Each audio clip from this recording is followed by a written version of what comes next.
You're listening to the Zen Cop Podcast.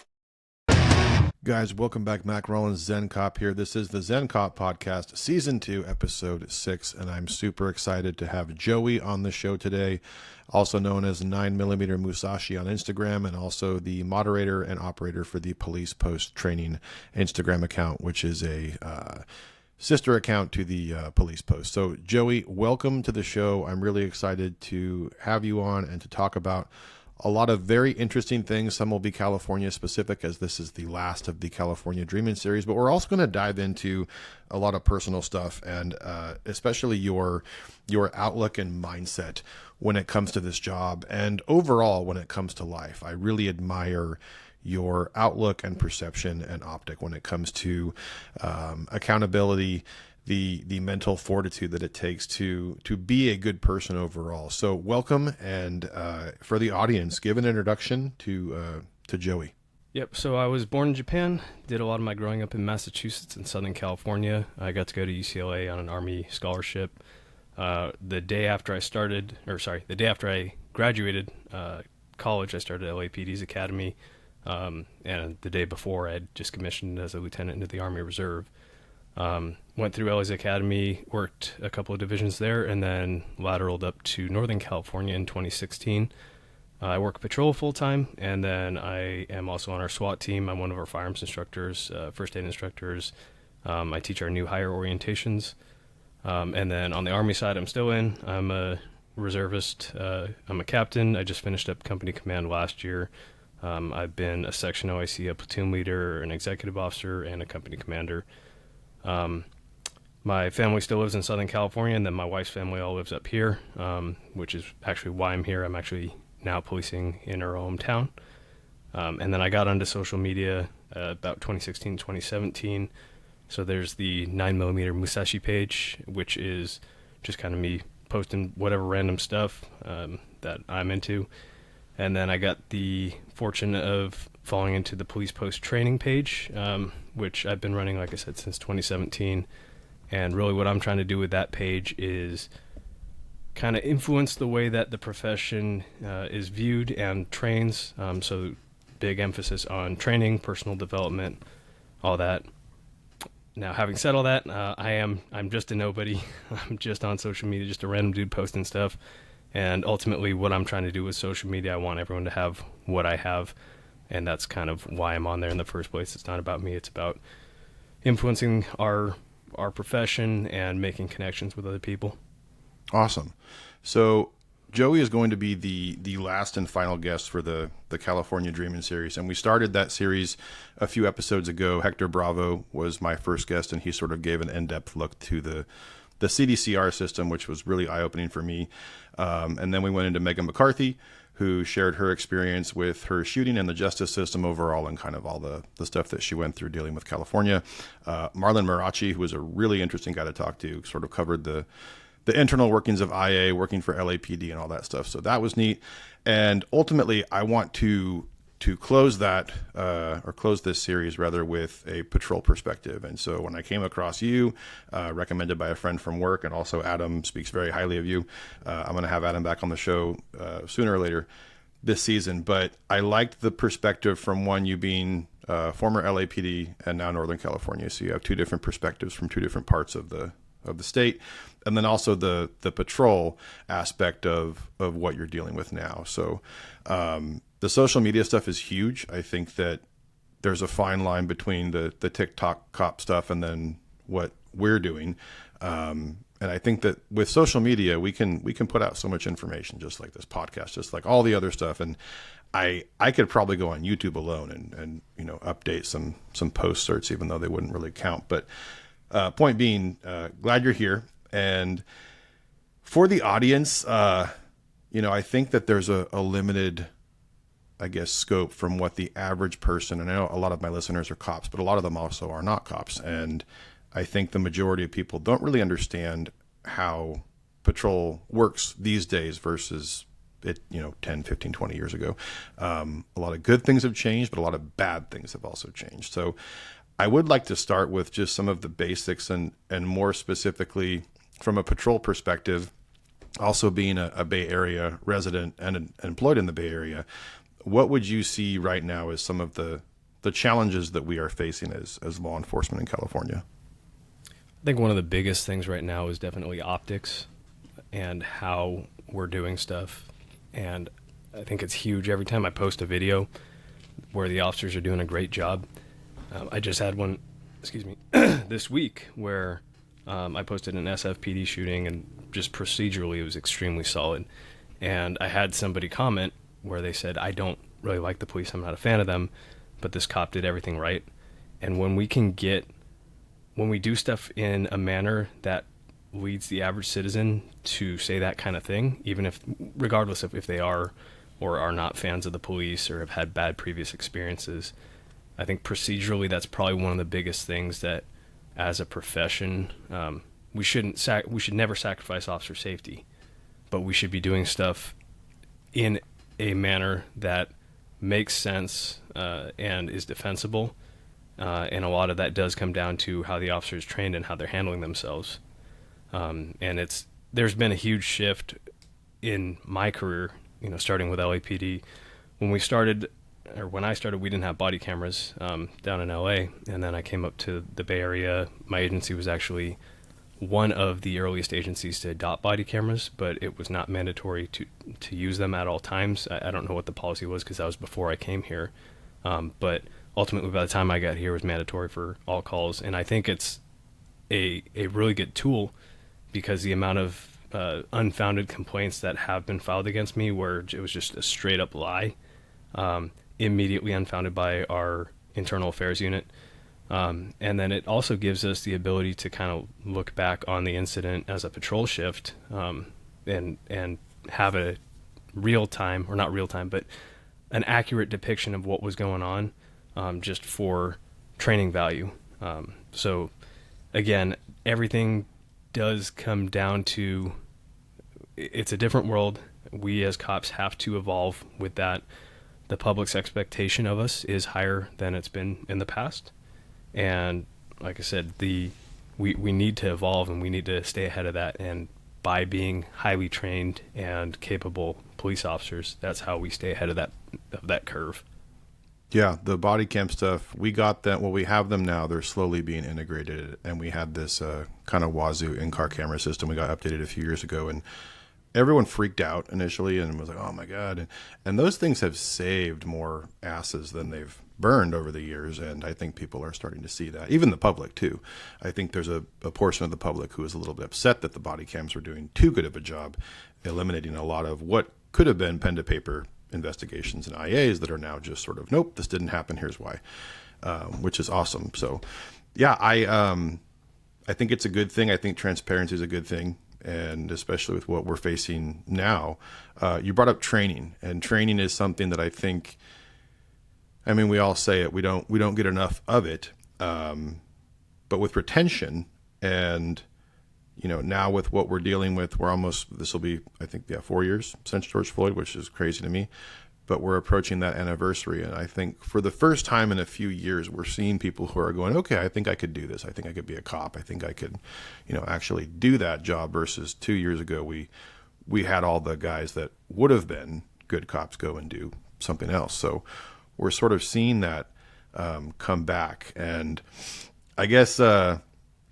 with that on the horizon, and I think we're going to skip ahead a little bit in content, but I kind of feel like it's a good place to start. You've spoken very highly of your agency and of the people you work with, and even the chief specifically. And one of the things that cops are really good at is talking shit and being negative and letting that negativity become sort of a cancer within an agency. And I've seen so many agencies fall victim to what I would consider to be bad admin, bad attitude, and just sort of bad morale. And they just kind of say, fuck it, we're going to keep going. We're going to keep pushing because we have to.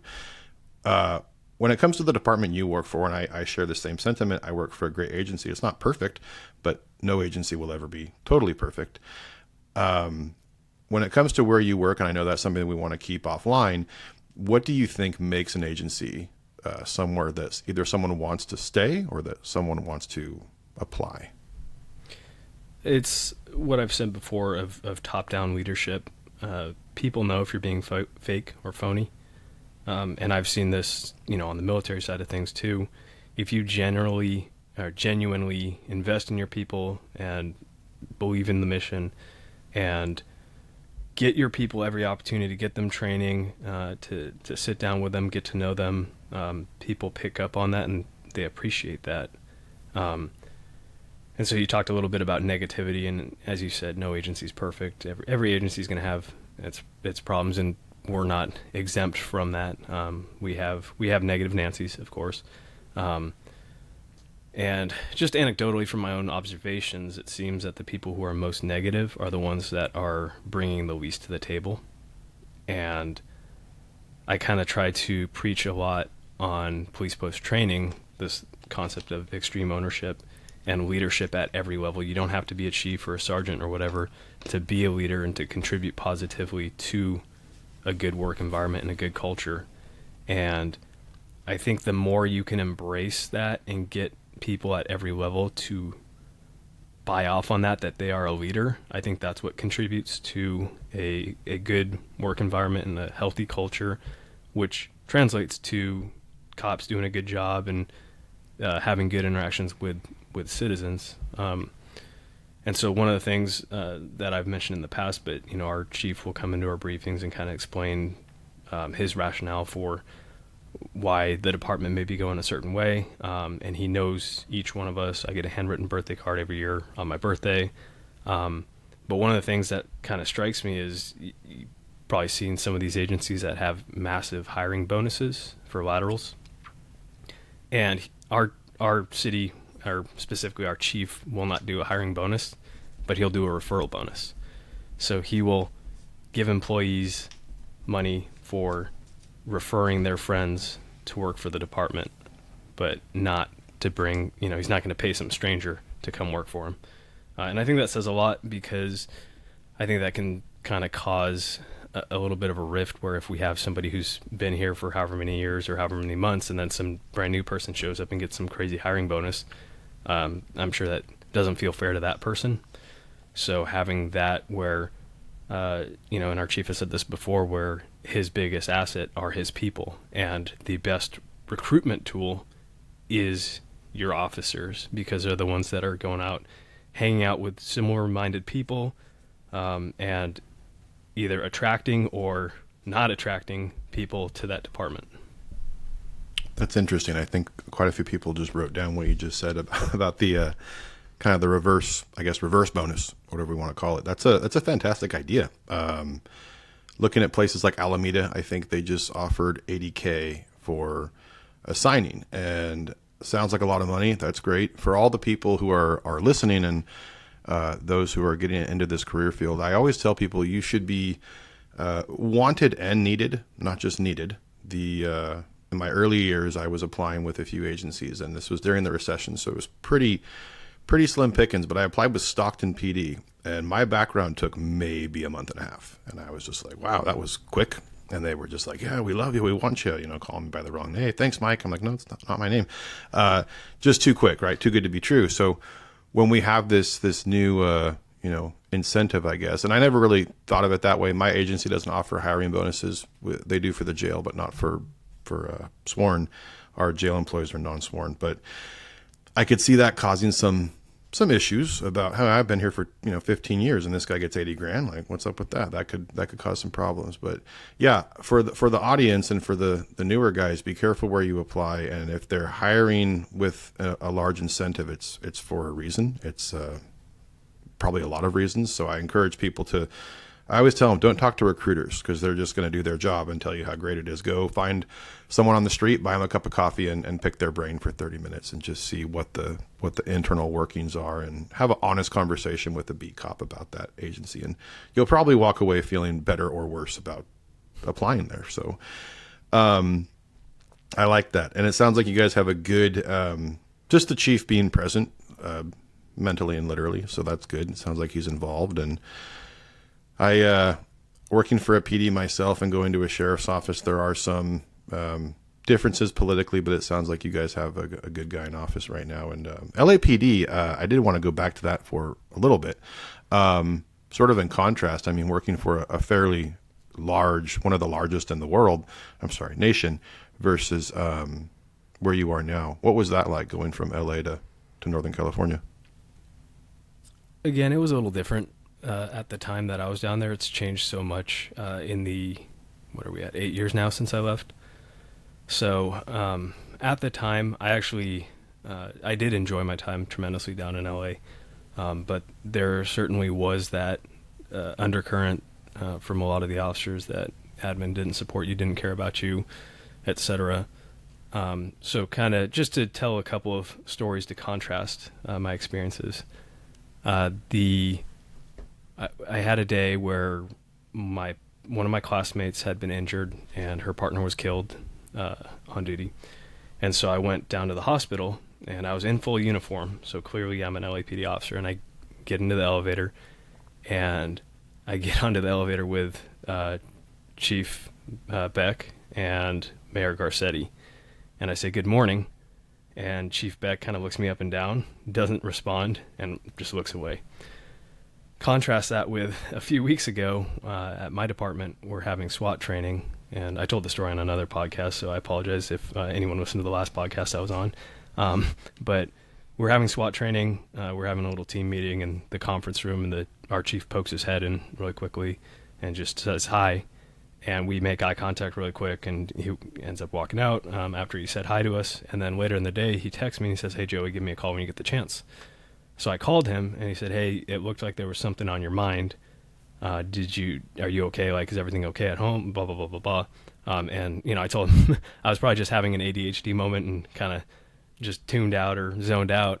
But to have that level of awareness and to be paying attention to your employees' facial expressions even, I think that kind of sums up the differences in leadership, because it's impossible to fully know every single officer if you have 8 to 10,000 officers. And that's the nature of a large agency versus mine, where we have a little under 100 officers. So he does know each of us.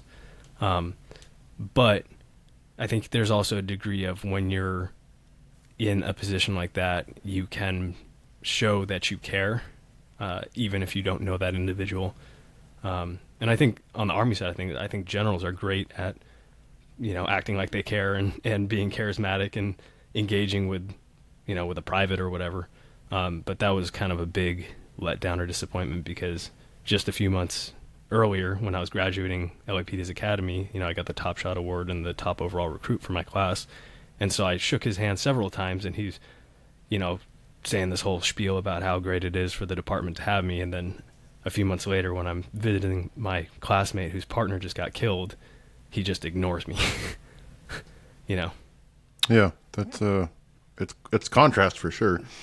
I often wonder sometimes, is it better to be a name or a number? And I guess it could have its positives and negatives to both. But yeah, that's pretty. I hope he had earbuds in or something, but I doubt it. That's unfortunate.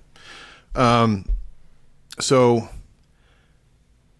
in regards to where you are now, and I guess just kind of speaking very broadly about the Bay Area, I feel like some of the things that come up lately, the big one being homelessness, and we talked offline about, I was part of our hot team for a little bit, and homelessness will always be here. It's going to be here for forever. Homelessness has been a problem since man has been able to construct a home. There's always been someone who didn't pull their own weight and essentially were just there, existing without a roof over their head. And I know that both you and I know that the homeless issue is directly tied to the drug issue, to the drug being fentanyl or opioids altogether. And I was curious, just from your perspective in the Bay Area, and specifically dealing with the fentanyl crisis, which I truly don't believe is getting the attention that is needed. And that's for a variety of reasons. It's not just drug addicts anymore. And I've had family over the years say, "Oh, well, it just thin out the herd." Well, no, that herd is going to include our nieces and nephews. This is going to be the first time kids who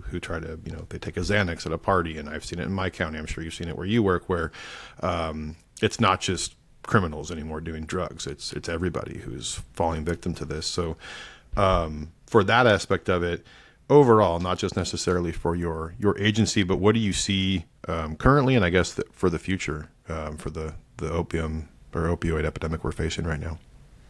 Yeah, currently, I'm sure every cop in California has dealt with it at this point, but yeah, we have had fatal ODs. We've had plenty that we've brought back with Narcan, and it has progressively gotten worse. Just like last week, I was taking some dude's beanie off, and he had like a bunch of little packets of fentanyl that just like fluttered out in the wind, and I was like, "What the heck was that?"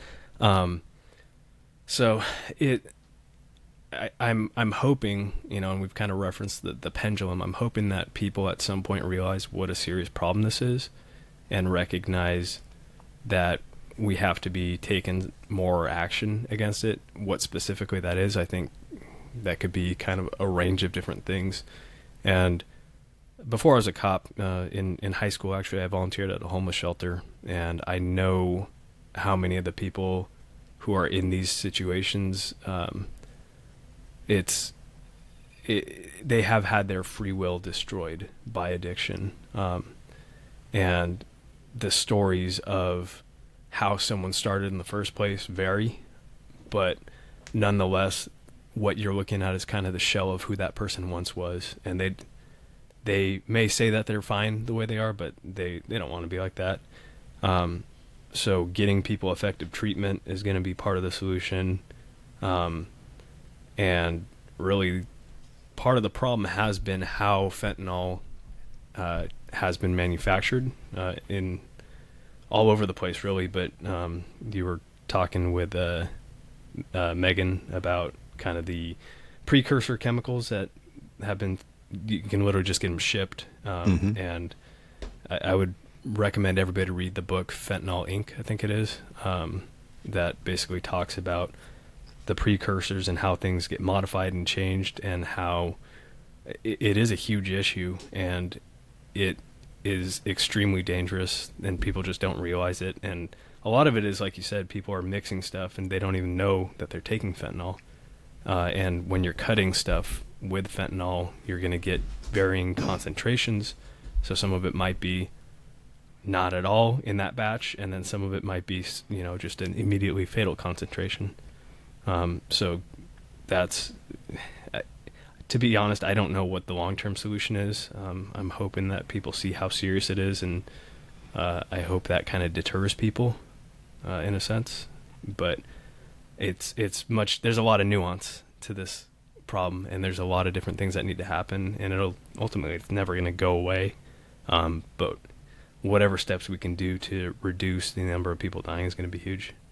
Yeah, it's pretty wild. The way that I try to describe it to people is if you made chocolate chip cookies and you have the chocolate chips and you do a really bad job of mixing it, and one has 10, one has 1, and so all it takes is one person, I usually take this many, or I usually do this. And I think we're starting to see that happen more and more. I forget the names, but they have the AVN award thing in Vegas, and there was that bad batch that went through and killed a bunch of people. It kind of made the news, and that's been happening a lot in the weeks following that. So I don't know if it was sort of a true Pulp Fiction scenario where they mixed up the drugs and they thought it was Coke, because Coke is still a very popular designer drug. So you have these batches of cocaine that are getting stepped on with fentanyl, and I think that's where we're seeing a lot of these overdoses, is either a case of mistaken identity, but it also does crack me up. You mentioned the guy that had it in his beanie, that people are knowingly doing this, knowing that it's fentanyl, and it's a great high. It's affordable, and it's readily abundant. I don't know. I have my own theories with Mexico and China, and I think there's something to be said about generational hatred. And in some cultures, if you look at the opium wars and the things that we dealt with a long, long time ago, there could be that possibility of that being an issue. It's really strange, and it's unfortunate, but yeah, for the future, I agree. I have no idea. And it's a little scary that people just are not, I don't know if it's a political speaking point. So people are afraid to have issue with the border and all the drugs coming in from Mexico, which, politics aside, that is a major problem that is not getting enough attention. And you can have your political opinions, but that is essentially where the drugs are coming from. 90% of it coming into America are coming from Mexico. But I don't know why we can't get people on the same or different sides of the aisle. They go, you know what, this is a universal issue. This is bad for society. And I don't know. I think politics are a hot topic right now, and political allegiance, unfortunately, is going to dictate their thought process, and for the other side as well. But touching on culture, it just popped into my head. You mentioned that you were born in Japan? That's correct. And is your dad, I think you mentioned your dad was white and mom was Japanese? Yep. So for your name in particular, I don't want to mess up Musashi. What does that mean? Because I feel like I've heard Miyamoto it before, Musashi is the author of the Book of Five Rings. He was a famous swordsman in Japan. And actually, Jocko has done I think 2 different podcasts discussing him. But that's where that came from. One, I like alliteration. I shoot 9mm all the time, so 9mm Musashi. But the Book of Five Rings is actually a very significant piece, especially in like Japanese business. A lot of places will have them read that as kind of a manual of how to do business, just like The Art of War by Sun Tzu. That's much better known here in America. Yeah. But the Book of Five Rings has a lot of different stuff on strategy and ways of thinking that kind of has it feels very stoic if you read through it, and it's really an interesting read. I encourage everyone to read that. Yeah, I've read The Art of War.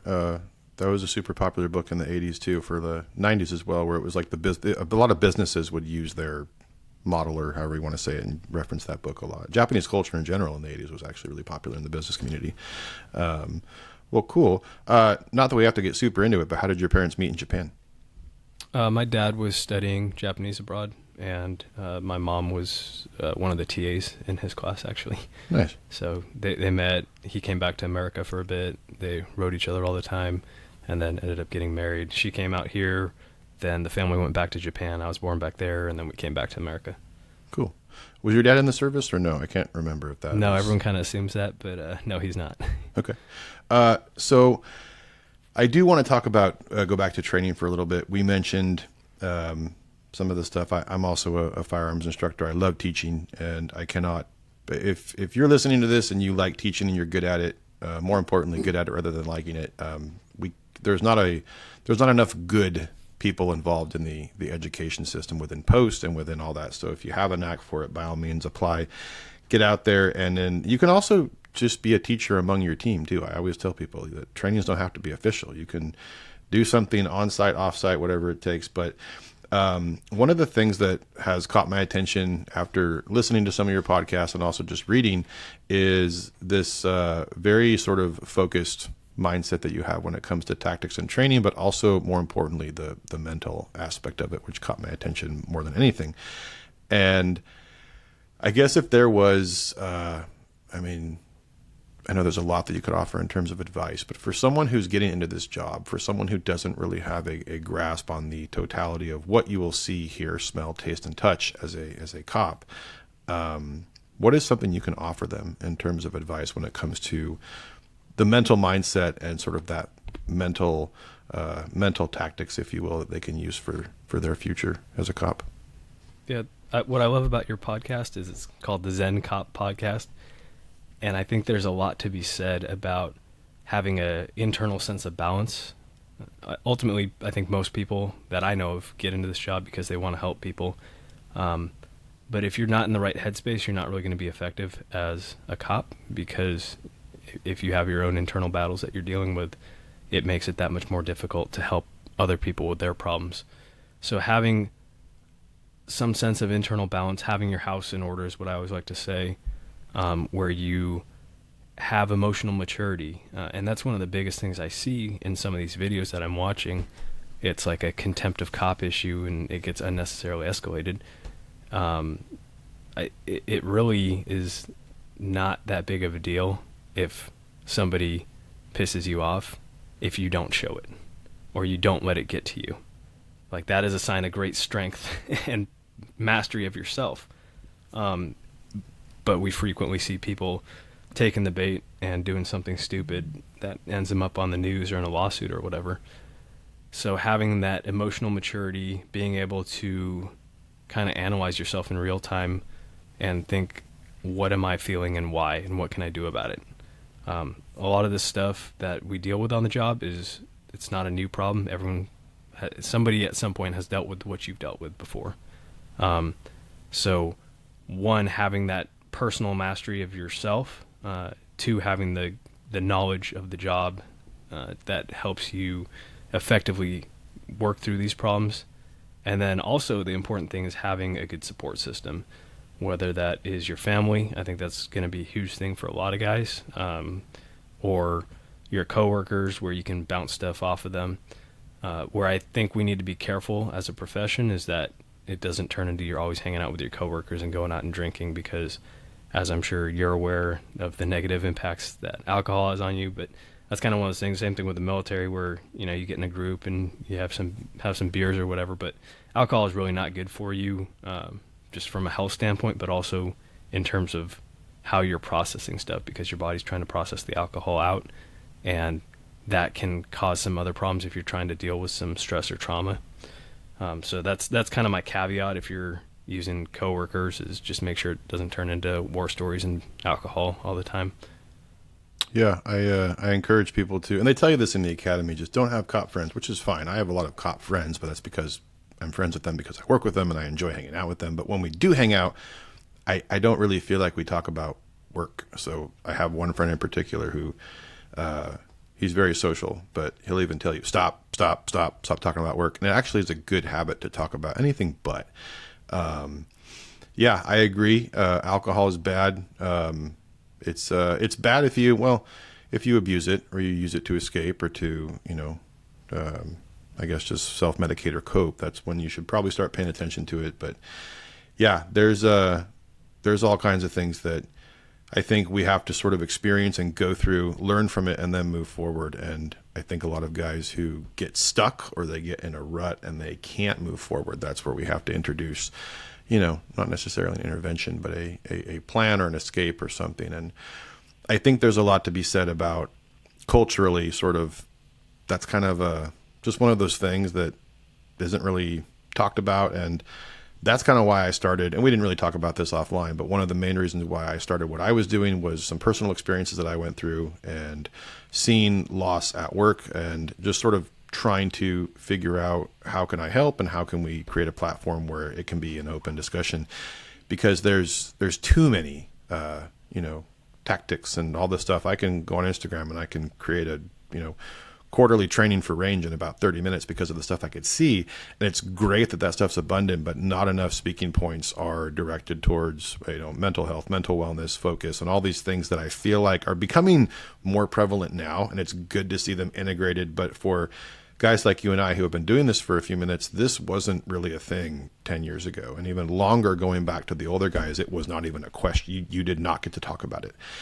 And as a result, I think a lot of those older guys got through their careers, ultimately died of a stroke or heart attack by the time they were 60, because they ate the emotional bullshit that comes with this job. And I don't think enough people understand that, you can be 100%, just in shape guy, but if you eat your stress, that will do damage to your heart, to your body, that is going to be far worse than anything else that you can eat or drink or anything like that. And I do want to go back to one thing you talked about, and I don't remember if I heard this on a separate podcast or if this was just something that we have been discussing, but the ability to, I think you said the word compassionate, that might not have been the right word, but to talk to someone, and going back to the addiction stuff, to where I think if, most people understood that at one point this homeless individual was a, quote unquote, normal person, and everyone starts out normal. And while I was on the HOT team, I saw really consistent similarities with people who were adopted and people who came from fatherless families. Those are kind of the two sort of nails in the coffin that would ultimately sort of send them that, or they were just sort of predispositioned because their family was horrible and crime and criminals and all that stuff. So if we took the human element into it and understood that, like you said, most of these people do not want to live like that. They'll tell you, no, I'm fine, it's good. That's because it's easier to say, yeah, I'm just going to sit here and do heroin all day. I don't want to get clean because that would require work on my part. And not to knock the homeless population, but a lot of them are inherently lazy because of essentially shitty upbringings and parents who did not show them how to succeed or overcome and fight.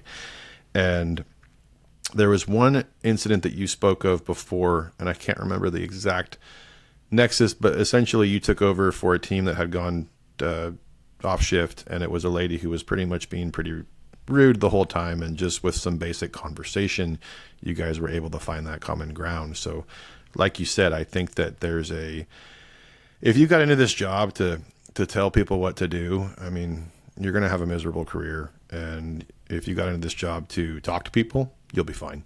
And something that I think is lacking with the newer generation, I don't know what year were you born? 90.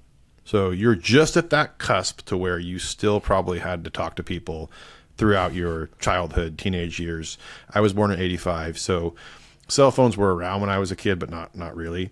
And the human interaction element is so important because it drives my wife nuts. I'll talk to anybody. We'll go to wherever and I'll just strike up a conversation. And that's just me. I like talking to people. And when I'm at work, I'll talk to anybody. And I feel like this newer group is sort of lacking that social connection and that social, just the basic, this is my mouth and this is a tool. It can get me into as much trouble or out of if I choose to utilize it correctly. Do you see that with not just necessarily your agency, but you mentioned that you do the new hire stuff. So I'm really curious to get your take on sort of this new generation.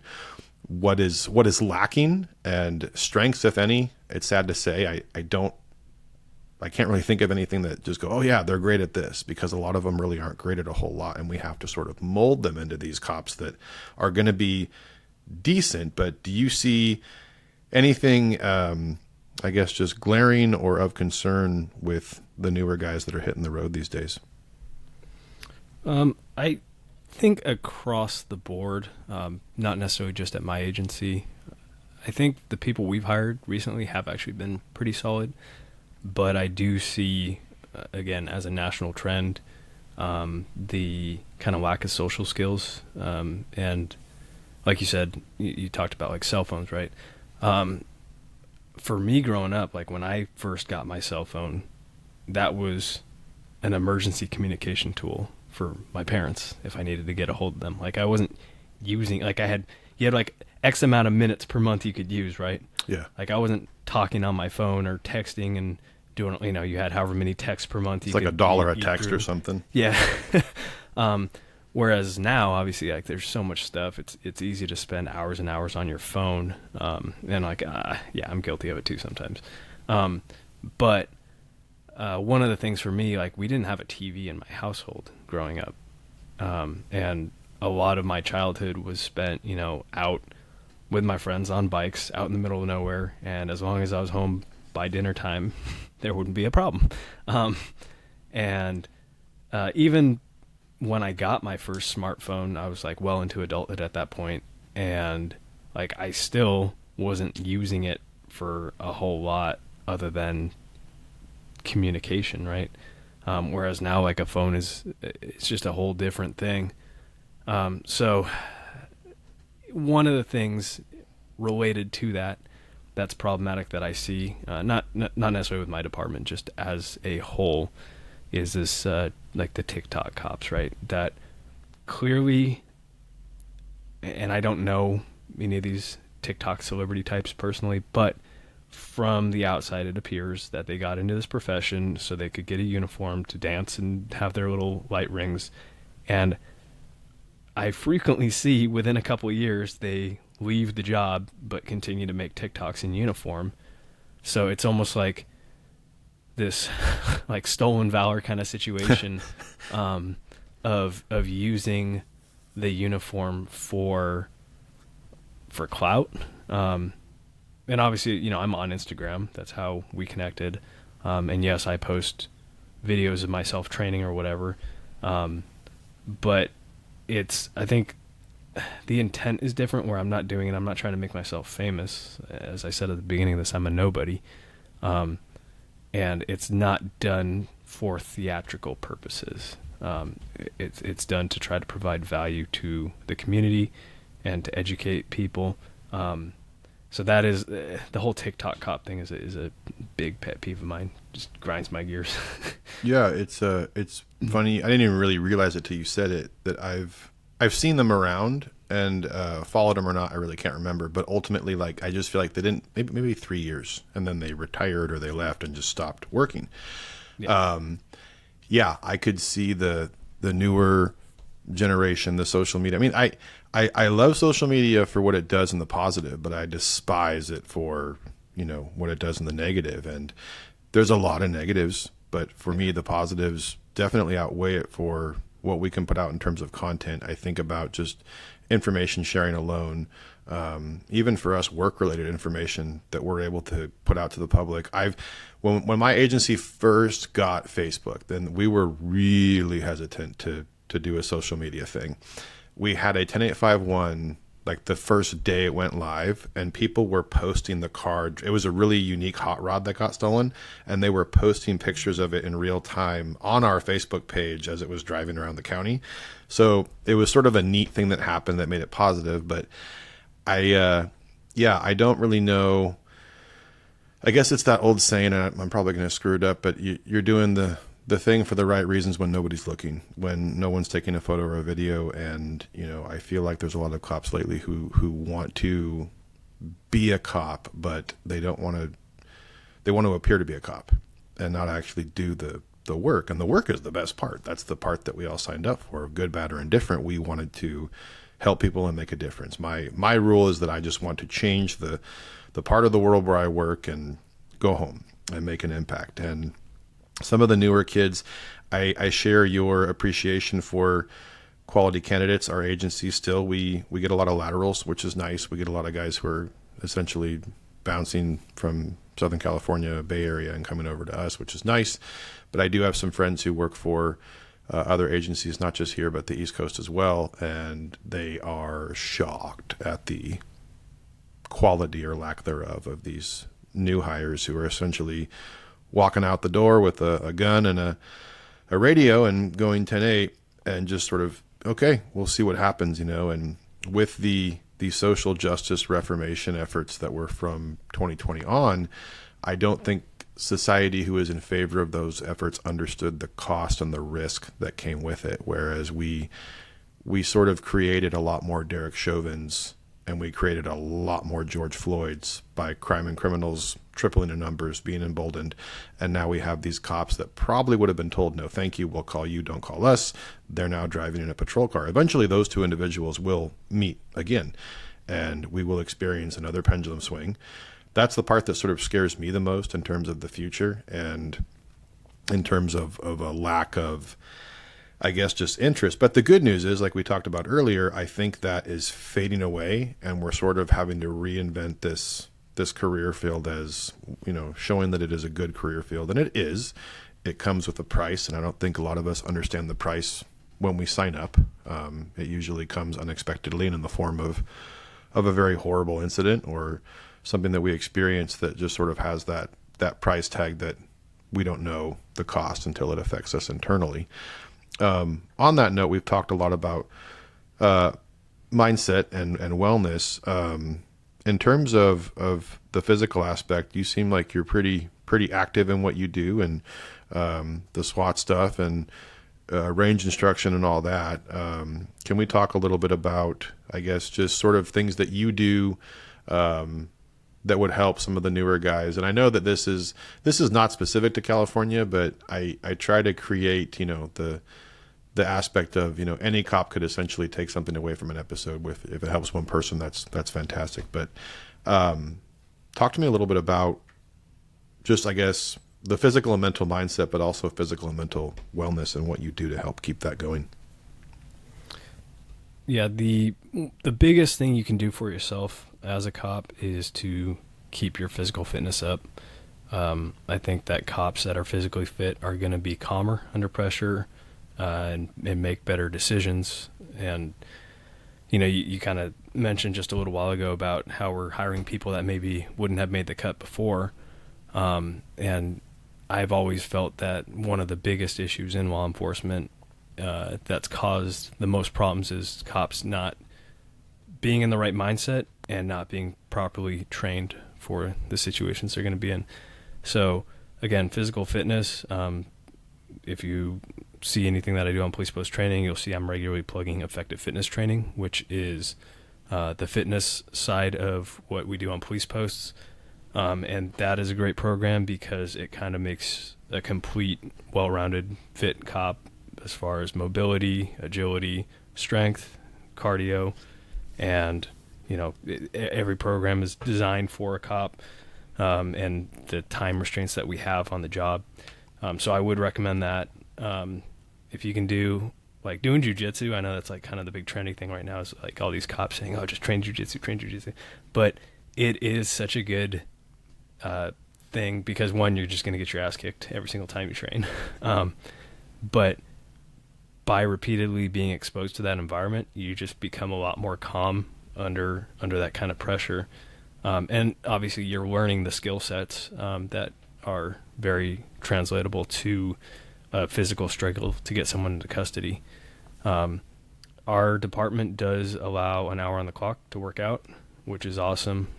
And when you kind of look at, you're taking a cop off the street for that hour, but in the long term, the amount of savings for the city that they're probably, in terms of injuries on duty and everything like that, like the amount of money that cities pay out for cops who have not been taking care of their bodies and start developing all these physical issues and medically retire, whatever the case is, it seems to me to be a pretty easy trade-off when you compare those numbers. So I've shared our policies with some other people that had expressed interest in trying to get that started at their own agency, and I really think that is a huge thing, is being able to do that, because now it's a part of my workday. Because it's already, a 12-hour and 20-minute shift that we're working. So if you don't have that, you can get a good workout in a shorter amount of time. But it is nice having that full hour. But a lot of the issues that we're seeing as far as mental health goes, and this is, I don't want it to sound like I'm just being dismissive, because it's not the case. There's a lot of nuance to mental health issues, but a lot of what I see has to do with people not having everything in order, and a lot of that does start with your physical health, because when your cylinders aren't firing right and when your hormone production is off, that causes a whole lot of other issues. So by taking care of your physical health and prioritizing recovery and hydration and quality diet, that's going to resolve a lot of the other issues that we see. Yeah. We have a wellness program as well. We essentially get an hour to work out, and I can't remember when it initially kicked off, but the biggest concern was, well, everyone's just going to get hurt. Everyone's going to get hurt.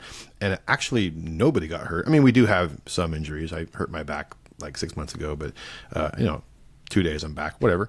But those minor things, and it has happened from time to time. I don't think we've ever had anyone like really get hurt, but the back injury would have happened to me if I was fighting someone, or if I was pick your poison, right? So instead, I now have an even more, of a leg up in terms of feeling stronger, being healthier. We saw the results were tenfold in terms of people actually being safer on the street because of what they were doing in the gym. And even though we do have minor injuries, from time to time, it doesn't, like you said, takes away from the catastrophic things that can happen on the street. And, it's, I always tell people, I have a buddy at work who, when 4 o'clock hits, we go down to the gym. That's it. We're done. And short of there being something catastrophic, just make it habitual and have fun doing it. And something is better than nothing. I think that's awesome. And if most places, adopted that, I think they would see less issues and injuries long term. And to your point, jiu-jitsu, I wouldn't call it trendy. I have a lot of listeners who are super into it. I don't do it myself, and you got to do it. You got to do it. I'm sure it's going to be a game changer. My kids do it. They love it. Daddy should probably do it. And Kyle, if you're listening, I'm okay. I will. He's a big jiu-jitsu guy. He's the one who actually talked to me a little bit about you a couple months ago. But the overall, I think just going back to anything that we're doing to better ourselves, this job is inherently negative, and it's busy, it's stressful, and it demands a lot mentally and physically. And I think if most people understood that the mind-body connection, to include your liver, your heart, all of these vital organs that we only have one of, and sometimes we're even given dispositions from birth that make it even harder. If you introduce, stress, abusive drinking, whatever the case may be, pick a vice, the body can really only handle one. It can't handle multiple. And as cops, we sort of just, even thinking about, something as simple as a pursuit, and even if it was a nothing and it ended up being nothing, that cortisol dump, that stress, all that stuff that you don't feel anymore is still very much happening. Your body just doesn't get scared anymore. So that, amygdala part of your brain, the fight or flight, really sort of just, it's still pedal to the metal, pedal to the floor, but the physical traits aren't as prevalent as they used to be. If you and I looked back to our first Code 3 run, we were probably really sweaty, freaking out. Oh my God, this is insane. And now we could probably text while we were driving Code 3 and wouldn't even think twice about it. Not that anyone should do that, but yeah, it's crazy, man. I do dig the mindset stuff and the teaching, and I really can't stress that. But one of the things that really caught my attention is something you said before, and I think you said it a couple of times now, but the ability to be human and the ability to just have a relationship with society is such a vital part of what we do. And all it takes is one bad incident to ruin someone's perception. And one thing that I pride myself with is I don't like leaving on a negative note. I will try really hard to tie it off, as sometimes you can't, and it's just the way it is. But I always will, if I have the time, just to say, hey, well, how can we resolve this? I don't want to leave with you thinking that all cops are pieces of shit. So how can we fix this? And some people, you can't change their mind. Others, you might be able to talk to these people and figure out a solution. But the average person, they're going to get pulled over in theory twice in a lifetime for a traffic violation. And in those scenarios, yeah, it's probably a motor and he's probably going to be a dick. It's just the way it is. And that's their perception, though, from that point on is, oh, this cop was an asshole. Or they had the one time that they called 911 for something and the cop was probably in their mind still an asshole because, oh, they didn't do anything. And we could go down a rabbit hole on that and talk for hours. But the ability to be, like you said, calm and collected, and that old tactic of, as soon as this person starts screaming, you almost drop your demeanor even more so that they eventually feel, oh my God, I sound like a lunatic. I'm just screaming at this guy. And taking that time to really dive into the human aspect of all things. But I would say that a lot of that, and I think that you probably have a lot under your belt, is life experience and things that we've done or seen over the years, either before we became a cop or during.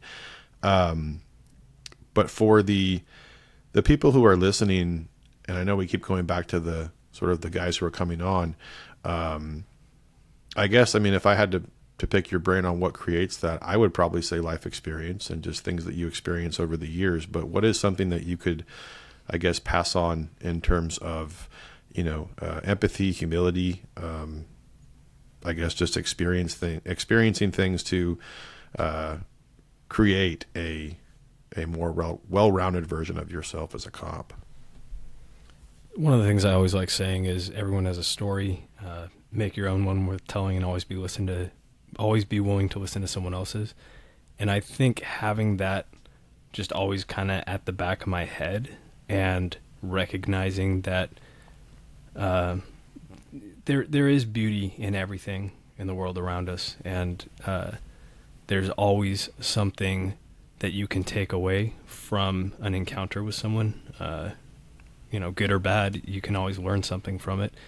And so being conscious of that and really searching for that. And I have kind of two examples I wanted to bring up to illustrate that.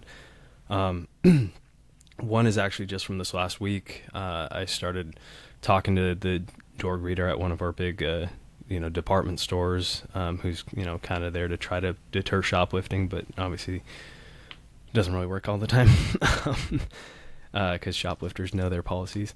But anyways, we ended up talking for a good amount of time, and he told me about, his whole backstory, and he's an immigrant from Pakistan, and he told me about his family and his daughter, and, they're living in this tiny apartment, 1-bedroom apartment with the 3 of them. And, he's just kind of opening up to me with his frustrations about society, but he was also kind of like, the thing that was shining through in all this was like how patriotic and how proud he was to be an American. And just having this exchange just reminded me of that point, where if you're willing to just take a second and hear someone out, like a lot of times you're actually going to you'll learn something, and you'll see something that you can appreciate and put in your pocket for later. So that was kind of just a cool thing where I think most cops would just, they go to the call for service and then clear it. But just taking that little bit of extra time just to hear this guy's backstory ended up being really cool. And I'm super inspired by this guy that, he's working 80 hours every week to provide for his family. And, if I hadn't taken that extra little bit of time to hear this guy out, like, I wouldn't have heard of this story. And it's a really incredible story that I found very inspiring. And then another story, which kind of is just to illustrate that further. We had one of our guys on a stop. He had like 4 people stopped. I think at least 2 of them were on probation for guns. They're local gang members, all that. My partner and I roll up on the call, and we're there for just a little bit. And then one of these little gang members recognizes me from, it must have been 5+ years ago at this point, that I went to his house when his grandfather had passed away. And he just remembered like the calming presence that I brought, and just that I treated the family well. And it kind of immediately changed the tone of the whole thing, because he was chipping away and kind of just being a little bit of a dick when I first got there. But then once he recognized me and he remembered that call for service I was on, he just completely changed up his tune. And his, he had family show up on the stop, and he's like, hey, this cop was cool, blah, blah, blah, blah, blah. So just that is another thing where treating people well, and again, none of this is, I'm not saying to sacrifice officer safety. You can be professional, you can be polite, and still have good tactics. But having that just a little bit of extra empathy and willing to see people as humans and look for the beauty in life around you, as like poetic as that sounds or whatever, that is something that helps me continue to enjoy the job. And it is something that has helped me be more effective. Yeah. Going back to that one call, all it takes is one call. I don't even know if you remembered maybe vaguely going to that house and talking to them. I mean, in the back of your mind, probably just no big deal, just being yourself and calm, assertive, and, but that's the mentality that I think a lot of cops don't really consider, is that they just sort of, well, oh, fuck it, I don't care. They can feel how they want. Well, no, not fuck it, because all it takes is one bad interaction. But your one interaction, even though you probably didn't feel like you did anything at the time, was enough for that young guy to remember you by face or name, and how, polite or whatever he said. It just goes to show the impact that we can have, and how another thing that we have to consider is that when something really bad happens to somebody, the brain is going to create that core memory, and that core memory is going to be associated with every single thing that happened during that incident. And unfortunately for us, I would say about 90% of what we go to patrol-wise is going to have some type of very negative nexus to it. So they're always going to remember a name and a face, and we don't remember much about that call. But that is a really neat thing that will happen.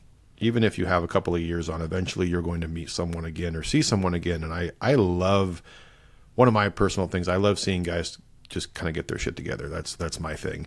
And my brother, who is still battling addiction and was homeless for a while, that was why a lot of people sort of talk shit on the homeless outreach stuff. Oh, it's not going to do anything. And for me, it was personal, because I had experienced it and gone through it. So to see success is cool. To hear your name being called and you turn around, yeah, and they're like, remember me? And that's always a weird question as a cop. I don't know. Did I arrest you?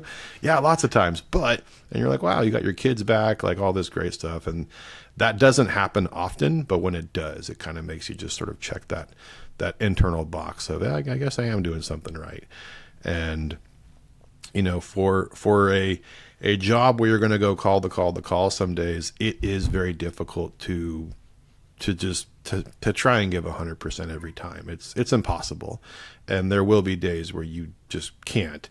But in those scenarios, be, you know, vocal about it. Tell your partner, hey man, I just can't right now. I can't deal with this. So can you just, yeah, okay, cool. This lady's not getting along with me. Switch partners, you know, switch assignments, and then just clear your head for the next 30 minutes or whatever you have to do. But it's always going to be an internal strife that we have to deal with just the negative outlook. And when something does happen that sounds positive, like this person, oh, I want you guys to come over and talk about how great of a day I'm having, and you show up and they're, you know, naked, covered in peanut butter, and then it turns into a barricade call out, all that fun stuff, which is usually what happens for us. We talked about negativity earlier, but I do want to go back to the California stuff. And I've been a California resident by birth since the 80s. I love California. I love all the things that come with it. I love that I can travel pretty much in a couple hours in each direction and see something totally different. I love going to Joshua Tree. We love going down south to Oceanside. I like going to Bodega Bay, north, like all these really cool things. But it's getting to the point for me where the literal cost is astronomical, and then the cost of just sort of the things that I'm seeing slip through the cracks. And some of the things that we deal with as cops stem from Assembly bills, Senate bills, and then propositions that were passed years ago. One of them being Prop 47, probably the most controversial in existence for our generation. And I don't know if you were, I'm not good at math, but were you working when that came into effect? Yeah, I was. So that's one of those things where overnight, literally, I remember that information. The bad guys knew it better than we did. We went 10-8 for Graveyard, and we did something, some dope stop, and the guy's like, why? I just get a ticket, right? And we're like, what? And he's like, yeah, I get a ticket now. Didn't that happen today? That's a new thing. And we're like, what are you talking about? And we dug a little bit deeper, and, you know, for the general public who votes, I always encourage people, and I've talked about this before, but read the whole thing. Don't just take the first few sentences. Read the entire recipe, because I guarantee you there's something in there, and this is both sides of the aisle, not just one or the other. There's always going to be some type of, you know, something peppered in there that we didn't know about. And here we are, however many years later. I think it's been 8 years, maybe 9, since it happened. 10 years now? Is it 10? Wow. Was it in 2014 that they came out? I think so. 2014. Close to it. Either way, yeah, because I was still with LA when that came out. Yeah, and it has done. If there were positives, and I'm not saying there weren't, because I try to look at things very just open-mindedly. And yeah, Safe Schools Act sounds great. Let's put more money into the school system, and you know, we don't really have to worry about where it comes from. But that looks awesome. Here we go. I don't see the benefits outweighing the bad, and the stuff that we're dealing with now. And you mentioned shoplifting earlier. I don't think people. That sounds like such a just, oh, it's not that big of it. Retail theft is a multi-million, if not close to billion, I think, dollar criminal act that is rampant across the U.S., California in particular.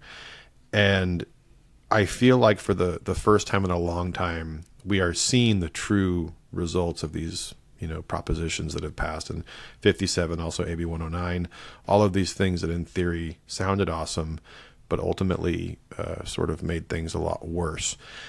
And I always say I hate politics, but politics create laws, and elected officials put these laws into motion.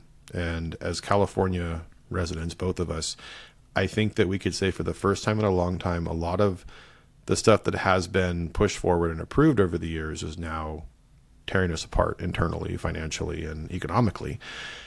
From a cop perspective, especially from a patrol perspective, and not just speaking for your agency or your area, but I would just say the Bay Area overall, and me not being from that area, and also for the listeners, do you see a solution's the wrong word, but I guess any positive change on the horizon in terms of California politics and what we're currently facing with criminal enterprise running rampant.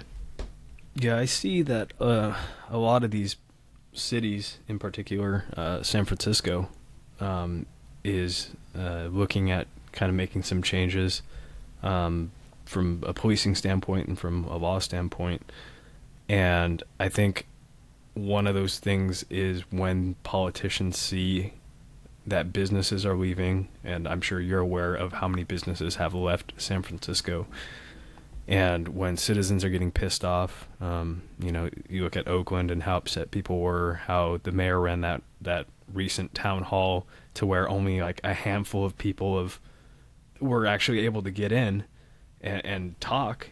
I think that is kind of prompting some changes to where people are realizing this is not something that is going to last long term, and the problems that this has created from an economic standpoint, from a safety standpoint, people are I am seeing it that people are starting to get fed up, and I think that it appears that some of these politicians are starting to listen, and it could be because we're in election cycle right now, and it could be that, hey, we're going to pretend that we care about this, and then once we get reelected, it's no one cares anymore. I'm hoping that's not the case.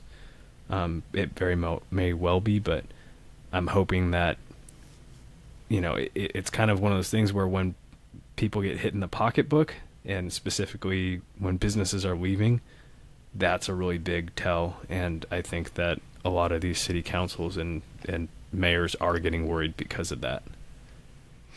Yeah, it is kind of funny how come election time, there's all these priorities and things that we have to get done. And that goes all the way down to a city and county level to where, whoever is in charge of whatever district, we have a lot of homeless, go clean it up. Well, this wasn't a problem 2 years ago, and now it is. Now it is. And I think that there's a lot of, I would refer to California politics, active political members of our government leadership, as more of a family business than it is politics. And it's gotten to the point to where it's so cut straight down the middle that having a conversation about public safety is a political speaking point, which it should not be. Public safety should be a neutral. I wish there was a way to sort of make things purple, and you have red and blue, but then we have these issues that should be purple. Public safety, there shouldn't even be an argument. I know that we can get into money and how it's spent, but ultimately we don't want crime to overrun cities. We don't want crime to, have the upper hand when it comes to police work. And right now, I truly believe that it's the most powerful I've seen, especially in terms of criminal enterprise and profit. And even looking back at the money that was taken during COVID through EDD, it's either 30 or 3 billion. It's billion for sure, but the money that was lost during that time period and all of the things that we're facing right now is very alarming.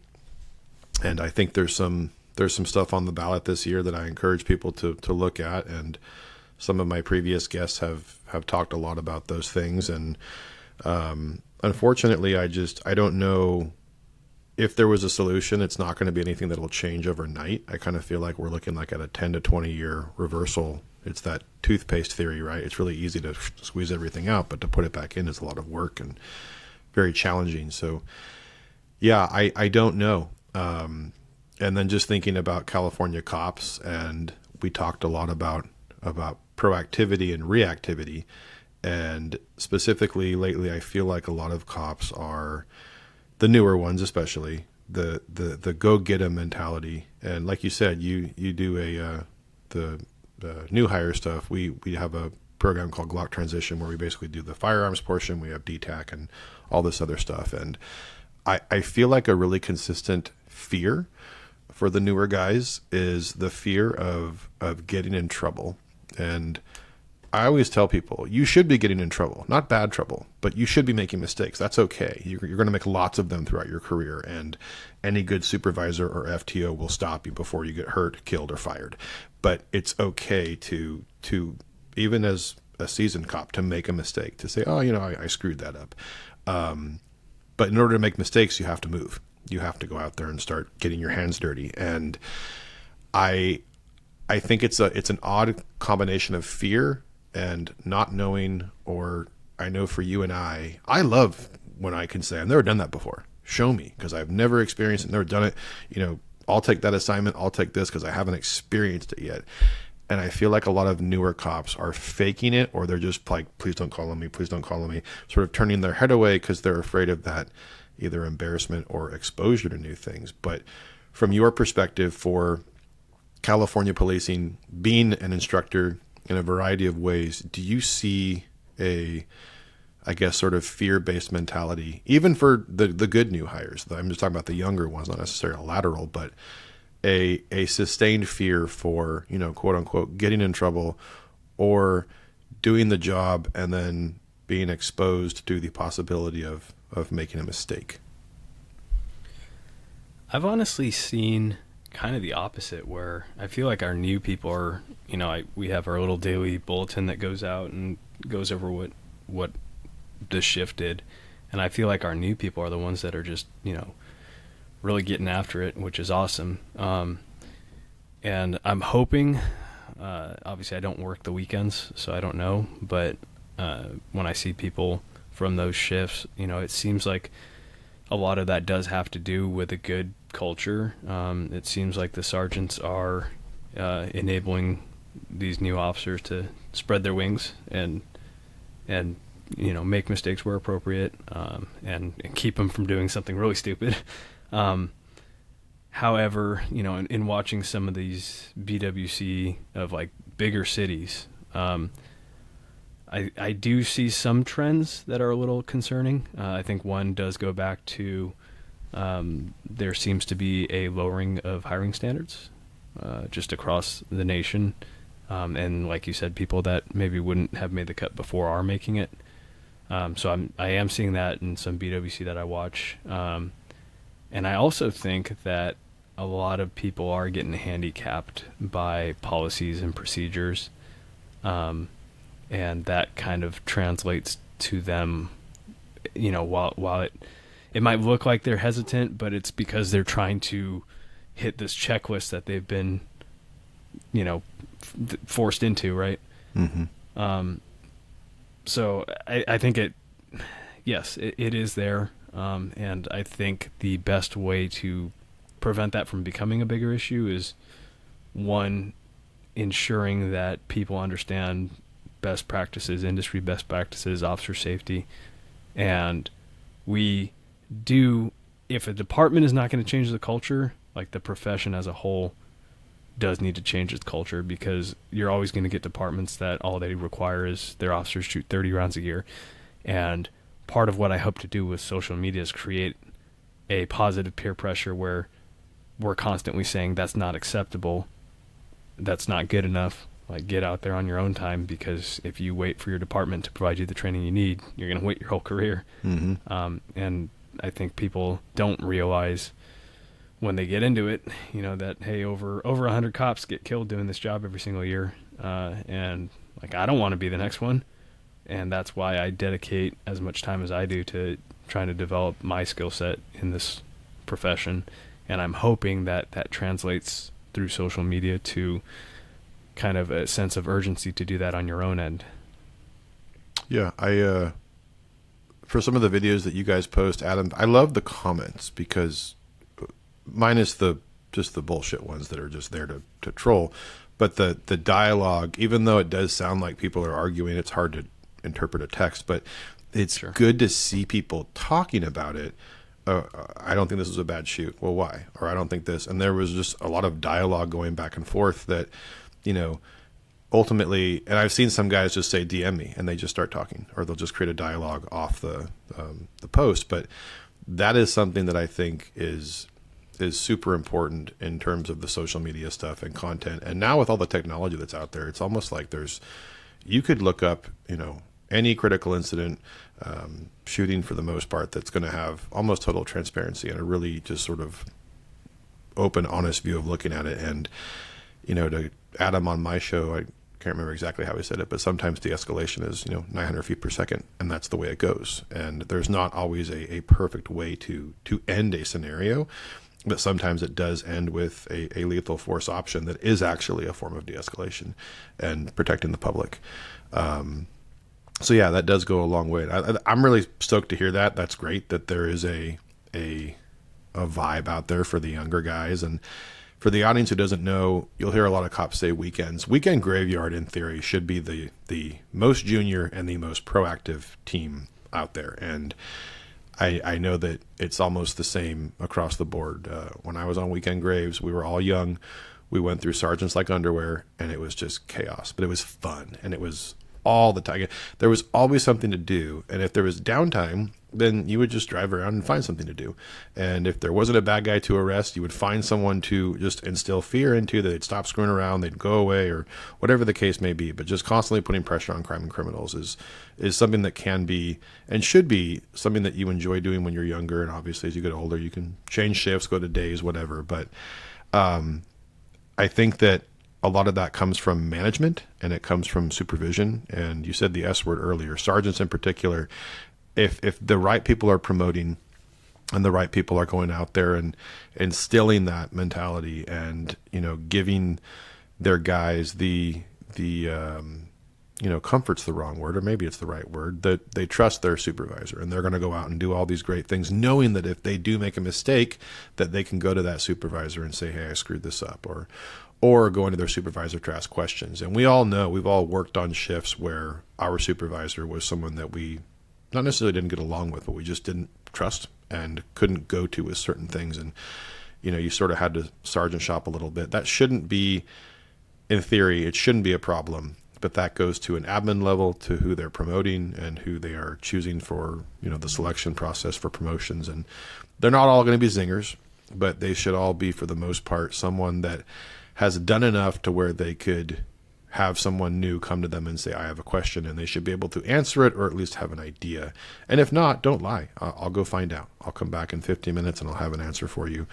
And yeah, supervision, huge. And also just the more that they expose themselves to, the more likely they are to succeed. And I think life experience is huge. I know that you and I are both fathers. You're a newer father. And how old's your daughter now? She is going to be, what are we at right now? 16 months? Yeah, 16 months. Yeah, this is the fun part. It's the easy part. I know that sounds crazy, but it is the easy part now. I love it. Good. I love it. That definitely kind of sheds a new perspective on life itself. My first son was born during the academy, which was just like the most stressful thing ever. But after being a dad, my oldest is 14, my youngest is 10. It definitely it changed my life in a good way, but it also allowed me to I guess develop a new level of patience and understanding. And I bring it up because I heard you talking about it on the Shots Fired podcast. It was a great episode. If you guys haven't listened to it, head over to Shots Fired, check it out. That the small things that we can experience as we grow up and grow older and, start a family, it definitely will change the way that I don't want to say it changed the way that I did the job, because I'm not going to say that I was reckless before or didn't really care, but I definitely had a new perspective on, especially dealing with kids and dealing with parents, and sort of understanding the totality that a child and having a kid brings into your work life and stress and all that stuff. But yeah, I remember you talked about it was basically you going into her room and just sort of when she was sleeping, and it made me think of my first kid, because I used to do that. I get home late and I would walk in, and even though he was sleeping, I still wanted to get that special time with him. And looking back on it now, that episode actually made me kind of sad, because I didn't know, but a few years ago with my youngest, I probably put him on my shoulders for the last time, and I didn't even realize that was the last time that I would do that. And if I were to put either of them on my shoulders now, I'd slip a disc. But I look back on those days, and for those of you who are listening, that is something that I think is super powerful once that gets introduced into your life as an adult, and especially as a cop, where there's now a new level of risk, I guess is the right word, to where, not that I'm totally careless when it comes to my wife, but now I'm in charge of this human. I have to make sure I do my job right, make sure I raise them right. And my objective with my kids is to make sure that they grow up to be good humans. That's just kind of that's how I was raised. When my dad told me, he would always tell me, do something that will change the world. And it doesn't matter what you do. You could be a bus driver or a garbage man. You can change the world in any role if you do it well. But for the kid stuff, I don't want you to have to keep repeating stories you've told before, but how has being a dad, I guess, either impacted or changed your viewpoint with work or the job itself?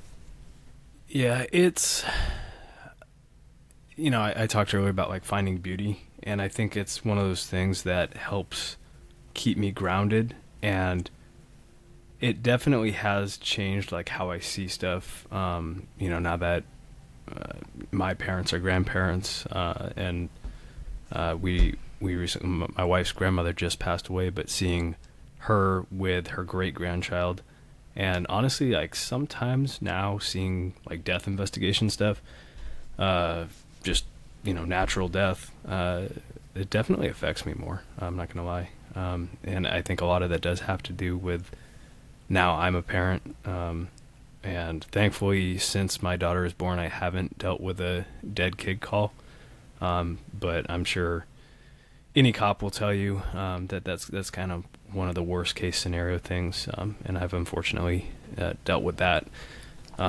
So at some point there's a chance that it happens again. I'm hoping not, but I know that's having that additional perspective as a parent definitely changes how you see like family dynamics, how you see kids when they're just out and about. I feel like being a parent now has just made me a little bit more in touch emotionally with, the world in general. And it definitely makes you see things in a different light. Yeah. The death investigation stuff, I think that's one thing that doesn't get talked about enough. And, regardless of PD or SO, coroner or not, and you mentioned the parent thing specifically, I don't think I really understood. And my kids, it took them, I guess, for like reality to set in. Like when they're babies, it's just kind of like this, oh, they're babies. And then as they get older, and I think about even now, if I lost my son tomorrow, who's 14, it would be so different than if he was 2 or 3 or 4 or 5. And looking back on some of the calls where a parent lost a child, and in my world and the way I see it, and this is just me through my own experiences of death in my family, and like the tiers, if you will, for, not best, but least worst to most horrible. You have basically the loss of a brother or sister. That can be really tragic. Same with parents, parental loss, and that can be very, very sad because traditionally they'll live longer than you. And then the loss of a spouse, I think, is above that, to where you lose, the person you're supposed to be with. And then loss of a child, especially young, is just such a terrible thing to experience. And being on some of those calls where my son wasn't too old, but, unexpected death, whatever the case may be, car crash, whatever, this idea that, you're supposed to die long before your children do. That's how it's supposed to work. So I guess that mortality aspect and seeing, those things it is very taxing, and it can be very draining mentally. And, you can say, oh, it doesn't bother me, but it does. It bothers some part of your body. It may not make you feel a certain way, but it definitely has an impact. And yeah, those are, I guess, different perspectives once you start to see, like you said, the beauty of life and all that holds can be pretty significant. And I don't think those are things that are talked about enough. And, it's funny, all the crazy stuff we do, I think that's the societal perception that we would be most bothered by those things, the pursuits, the shootings, the chases, all those things. Ultimately, when they end in our favor, those actually embolden us. They make us feel pretty good. And in most scenarios, when all goes well, that sort of gives us a a check, if you will, mentally that lets, okay, cool, I passed that. I can do that. I can do it again, and I'll be successful again.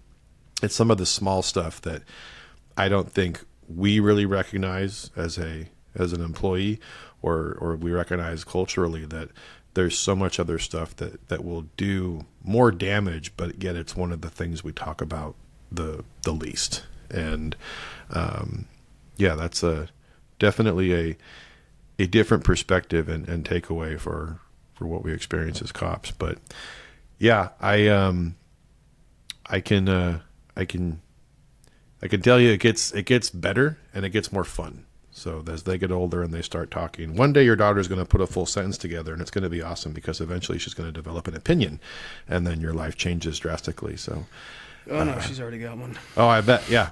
Are you guys going to have more, or just one, or? Yeah, we're eventually, but we're good for now. But yeah, it's sometime soon. We'll see. So one of the things that I did want to talk about, and we can kind of maybe close on this, is the ability for us to be successful. I think greatly is dependent on our attitude and the way that we, I guess, sort of tackle the challenges that come with this job. And the hard part about being in law enforcement is that there's never going to be a day that's the same. Inherently we're going to deal with the same topics, but they're going to change so frequently that it's fun. It's a double-edged sword, though, because I wish some days that I can get up at 6 a.m., I shower, I go to work, and I do the same thing every day. I'm going to be off by 5, and I'll be home by 5:30, and my phone's not going to ring that night. That sounds, to me, there are days where that just sounds so great, to having a just normal life and career. And my uncle, who's a very wealthy man, he grew up very poor with my dad, but created a real estate company in San Jose, sold it. The guy is a very rich, wealthy, smart man. And we were talking about just stuff at work one Easter or something, and they always ask, oh, tell me a crazy story about work. And so we were talking, and he's like, oh, I'm so envious of you. And I was like, really? Like, you have this castle and you have this great family? He goes, yeah, but you get to go to work every day and pretty much play Army, and I get to sit at a desk. And I was like, that's an interesting perspective. And after that, though, I started to really think about, the job that we do and how fun it is, but at the same time, just sort of the mindset and the takeaways we get every day. But keeping those tools sharp and having the right attitude plays a huge role in it. And one of the things that I admire most about what you post, both personally and on the page, is that it's very subjective, but it's also very open-minded. And I think one of the most toxic things that exists within law enforcement today is closed-mindedness, or just opinion-based topics that aren't open for any discussion. And one of the things that we like to say, especially at work, is there's 10 ways to skin a cat. There's all these different ways that we can look at things, and to say that there's one way to do it, even going back to the topic of firearms instruction, I hate it when agencies say this is the only way. No, it's not the only way. We can argue high port, low port for hours, but ultimately someone's going to say this is why we do it, not just stop, we're doing it this way. So, and I guess it's not really a question, but more of a statement. You can talk about it if you want to, but having the right attitude and keeping that attitude in check comes with a series of balancing points. And you've talked about these before on some of the episodes, but also what you post. And achieving balance, it's something that requires constant work. And even if you step away from that for a day or two, your life will flip upside down. And I think for the listeners, if they understood that there's so many things that you can do that will help you, especially mentally, if you just focus on something. For example, I heard you mention it before, but I started doing a journal entry about a year ago, and I don't know what it does to my brain. It does something, and it exercises something that makes me feel better for the rest of the day. And the days that I don't do it, I think about it and it bugs me. So I'll have to come home and do it that night. But the small things that add up, and I guess the discipline and some of the things that you've talked about before, if there was something that you could recommend or speak on, in terms of attitude, mindset, and control, what would those be, and what would that look like for someone working in law enforcement or someone who just wants to try and better themselves? Yeah, self-discipline is a perishable skill, and when you are deliberate about character development and taking care of yourself, and you make it part of it's a scheduled thing. So what you're referring to when you talked about journaling, that was with Eric Tung. I talked about how I have a fountain pen and I write in cursive, and part of the reason for doing that is kind of going back to that Zen and balance thing, right? There is something just next level about when you're journaling. Obviously, you can journal however you want, but when you do it in cursive and you're paying attention to your penmanship, I think that's something that helps ground you a lot and helps you.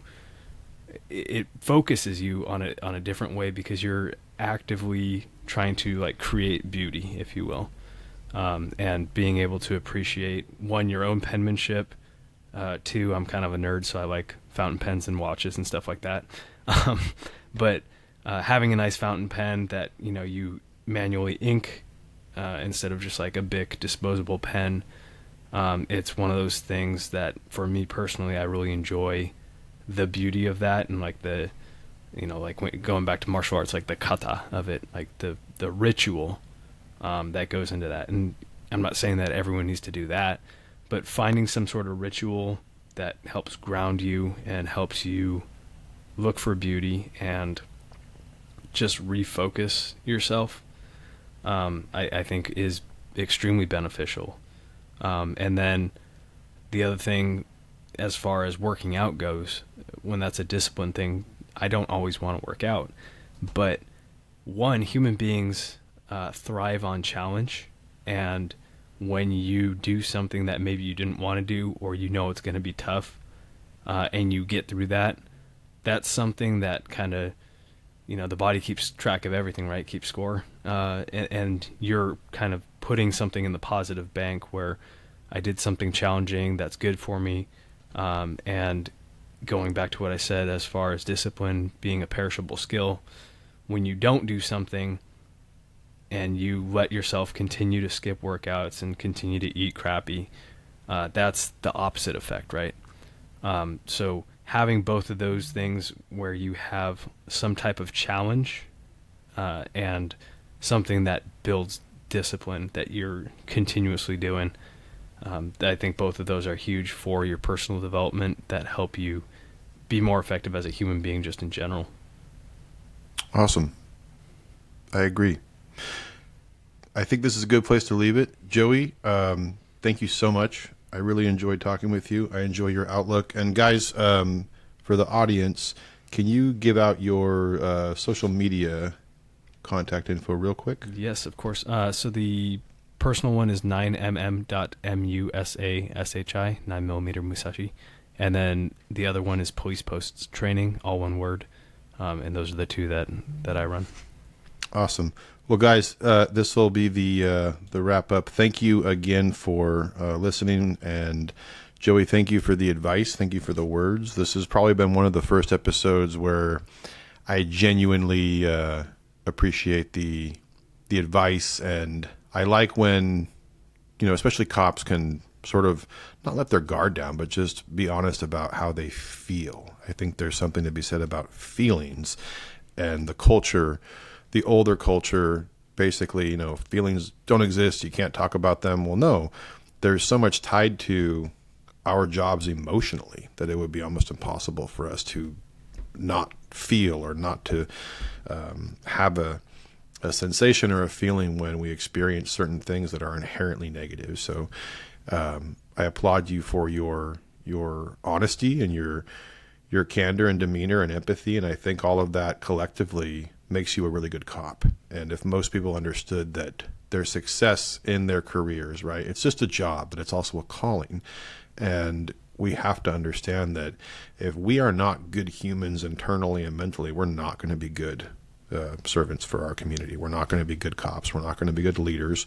And we're going to be that cop that we all fear becoming one day, that negative guy or gal who just shouldn't be in the job anymore. So again, thank you.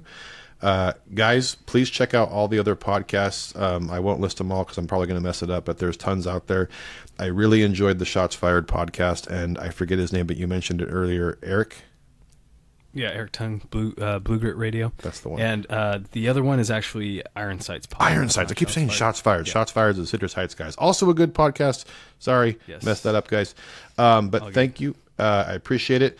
And we will be back next week. I'm looking forward to another episode, but this will be the last of the California Dreamin' series. Guys, I hope you liked it. I hope that there was information that was relevant to the state that we live in, and God willing, we will figure it out. I think of my kids, our kids, and the future that they will have if they choose to stay in this state. So it's all we can do to just keep going, pushing forward and pressing on.